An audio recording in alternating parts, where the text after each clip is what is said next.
I'm glad that he said not up to our standard and that they're not, going in. I think that means they're just going to work twice as hard this week. Hopefully knocked off some of that rust. Hopefully Kyle Shanahan pulls his head out of his ass. Sorry to say that. But I like Charvarius Ward. He's been very impressive this entire year. Made himself $500,000 with all his Pro Bowl and all pro selections. My defensive game ball, since we're going defensive side, it's gonna have to be I saw it in the comments, Trey Greenlaw. I know that maybe he should have got down at the end of the game with that, had some. That's a good one, actually, because he had the 2 picks too. So he had both of them. Yeah. So yeah. And I felt like he was on top of the tackles. I didn't see too many missed assignments from him. I thought he did really well just in general, but then making those 2 picks, you could tell he wanted that pick 6 at the end. But I think that those were game changing. I mean, it gave the 49ers more possessions, more opportunities with the football. In the first, was it half or quarter? The Packers, I think it was the first half. The Packers held the ball for almost double the amount of time that the 49ers did. And by the end of the game, it was evened out, and or the 49ers had a little bit more game time. And all that, in my opinion, comes down to the interceptions. That's what this game came down to. Brock Purdy almost threw interceptions, and Green Bay's defense didn't catch them.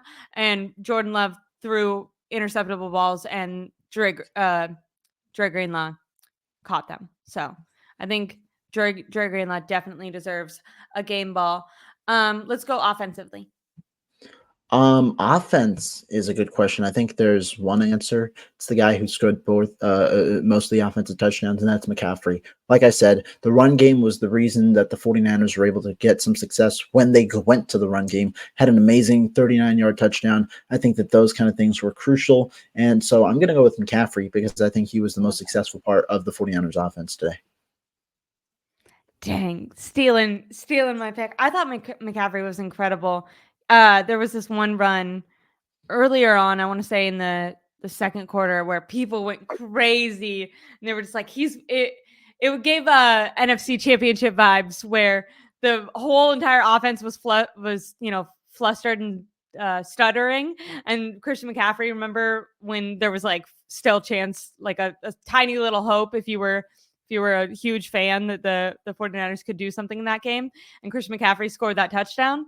That's how he felt in this game. It felt like if it was up to him, he was not going to let the 49ers lose, which was what was so maddening about Kyle Shanahan not giving him the freaking ball, because you're like, this is your one player that's going to do everything in his power to freaking win this game for you. And he's literally performing well. So incredible, great pick. Stole mine. A lot of people are saying Brock in the comments. A lot of people are saying Brock because of his comeback, even though he struggled, at least they came back. Defense just the entire, I like this. That's so me when someone I'm so indecisive. Someone's like, pick one, and you just go the entire defense. For their performance in the red zone, I could definitely see that. I'm gonna go offensively. We've talked about Jennings already too much, so I feel like I can't say Jennings. I'm gonna go Kittle. I know he had that drop, and I would go Jennings if we didn't talk about him. So Jennings is actually above Kittle for me. But we're gonna talk about Kittle because we've already talked about Jennings a lot. Who once again just showed up incredibly. Maybe shouldn't have to. They have people who are not potentially, but who are literally more talented, who could be scheming the ball better. But every opportunity Jennings got, he seemed to make the most out of it. His blocks, did you see that block where he is blocking, I think it's Shire Brown, all the way into the Green Bay's Gatorade container? Yeah, that was wild. Him blocking. Brandon Ayuk also with the block. He got into a tough with a Packers secondary member. I forget which one earlier on in the game.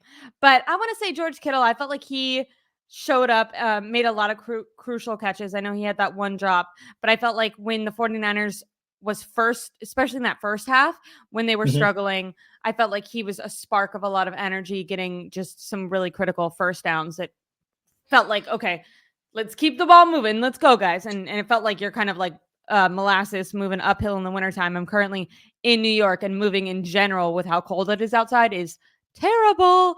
Oh, speaking of that real So quick, because I am in yeah. Madison.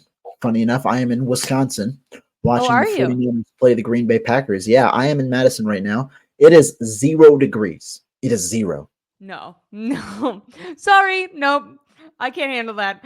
My friend is the one that I'm staying with. She's also from the Bay Area, and it is our mission to convince her boyfriend that they actually want to move to Los Angeles, and then I will just move with them, and then we will be a little happy family.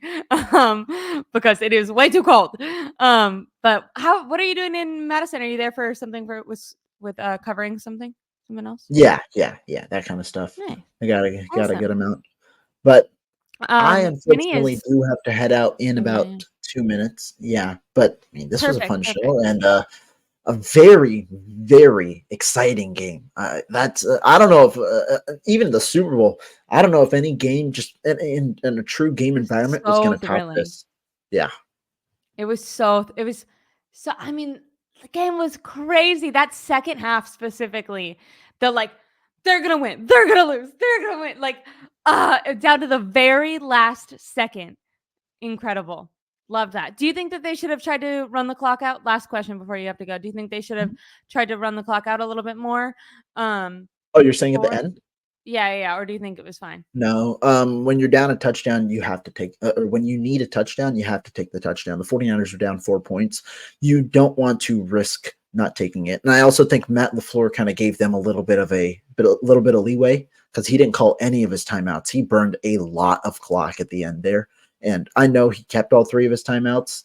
They clearly didn't help because it just amps up the pressure for Love. So I didn't think that they needed to run it down more. If you get a touchdown, you go ahead, you take the points, and you trust that your defense can get a stop, knowing that you only need a field goal. Now, if you only need a field goal, I think that it's a different story. Let's say it was instead of 21-17, it was 21-18.